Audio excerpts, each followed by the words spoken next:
അപ്രതീക്ഷിതമായിട്ട് 6 മാസത്തെ ഒരു ചെറിയ പരിപാടിക്ക് വേണ്ടി ഒരു രാജ്യത്തേക്ക് പോയിട്ട് ആ രാജ്യത്തിന് ഒരു ഹോംലി ഫീൽ ഉണ്ടാക്കാൻ കഴിയുമെങ്കിൽ ആ കാരണത്തിന് പിന്നിൽ പ്രവർത്തിച്ചത് കേരള ബ്ലാസ്റ്റേഴ്സിന്റെ ആരാധകരാണ്. പറഞ്ഞു വരുന്നത് വേറെ ആരെയും കുറിച്ചല്ല. കിബു വിക്കിന് കേരള ബ്ലാസ്റ്റേഴ്സിന്റെ പരിശീലനമായിരുന്ന സമയത്ത് നമ്മുടെ പരിശീലകനല്ലല്ലോ, സ്പോർട്ടിംഗ് ഡയറക്ടറായ കരോലിസ് കിങ്സ് നൂലിൽ കുട്ടി ഇറക്കി ഇങ്ങോട്ട് കൊണ്ടുവന്ന ഓസ്ട്രേലിയൻ താരമായിട്ടുള്ള ജോർദാൻ മറെ. അധികം ആഘോഷങ്ങളൊന്നുമില്ലാതെ സൈൻ ചെയ്യപ്പെട്ട താരമായിരുന്നു ജോർദാൻ മറെ. പക്ഷേ നമ്മളുടെ എല്ലാം പ്രതീക്ഷകളുടെ അപ്പുറത്തേക്ക് മികച്ച പെർഫോമൻസ് കാഴ്ചവെക്കാൻ ജോർദാൻ മറയ്ക്ക് കഴിഞ്ഞിട്ടുണ്ട്. അതുകൊണ്ട് തന്നെ ആ ഒരു സീസണിൽ കേരള ബ്ലാസ്റ്റേഴ്സിന് വേണ്ടി ഏറ്റവും കൂടുതൽ ഇമ്പാക്ട് ഉണ്ടാക്കിയ താരങ്ങളിൽ ഒരാളായി മാറിയ ജോർദാൻ മറയെ മറ്റു ക്ലബ്ബുകളും ലക്ഷ്യം വെച്ചു.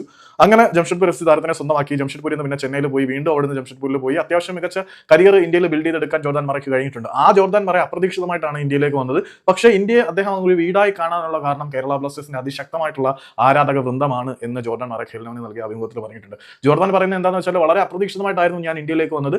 കേവലം 6 മാസം നീണ്ടു നിൽക്കുന്ന ചെറിയൊരു ടൂർണമെന്റ് കളിക്കാൻ വേണ്ടിയിട്ട് അദ്ദേഹം ഇന്ത്യയിലേക്ക് വരുന്നുണ്ട്. ഇന്ത്യയിലേക്ക് വന്നതിന് ശേഷം 33,000 കാണികൾ നിറഞ്ഞു നിൽക്കുന്ന ഒരു അന്തരീക്ഷം എനിക്ക് നൽകിയ സ്വീകരണം വളരെ വലുതായിരുന്നു. ആ കാണികളുടെ ആരാധകരുടെ സ്നേഹം എനിക്കിത് home away from the home feel, അതായത് വീട്ടിൽ നിന്ന് അകന്നു നിൽക്കുന്ന മറ്റൊരു വീടിന്റെ ഫീലിംഗ് നൽകിയിട്ടുണ്ട്. അതിനുശേഷം ഞാൻ ഈ ഒരു രാജ്യത്തിനെ സ്നേഹിച്ചു തുടങ്ങി, ഇവിടുത്തെ ഫുട്ബോളിനെ എക്സ്പ്ലോർ ചെയ്യാൻ തുടങ്ങി, ഞാൻ ഇവിടെ അങ്ങ് സെറ്റിൽ ആവാൻ തീരുമാനിച്ചു എന്ന് പറയുന്നുണ്ട്. കാഴ്ച കാണാൻ വരുന്നവനെ വീട്ടുകാരനാക്കാൻ പറ്റുന്ന ഒരു ആരാധക വൃന്ദം ഇന്ത്യയിലുണ്ടെങ്കിൽ അതിന്റെ പേര് ബ്ലാസ്റ്റേഴ്സിന്റെ ആരാധക കൂട്ടം എന്ന് തന്നെയാണ്.